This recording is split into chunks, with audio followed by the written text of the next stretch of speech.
Here's a quick walkthrough of my Hoodoo Impulse 120. I've been fishing with it for about maybe a year and a half.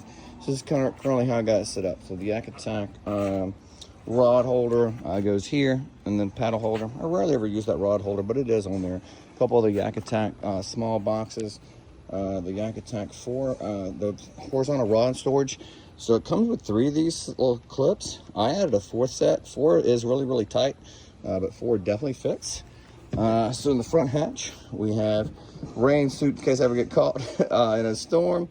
This one's all soft plastics and 2 batteries for my 360 camera. And here, just not much in there. Split ring pliers, and then scale. I really like these new Evolution boxes. This is the one that has everything kind of slanted, so that's full of stuff.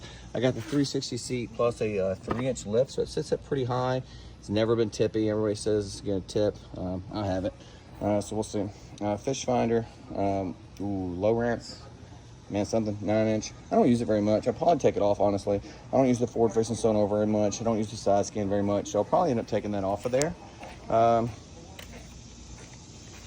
Hook remover, which I rarely ever use, but man, comes in handy if you got one super deep.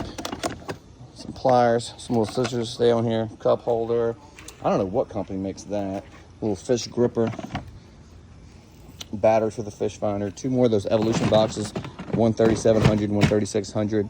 I don't use this one much anymore. I built this one a long time ago, but it also has a good spot for the measuring board, so I just leave it on there just for that.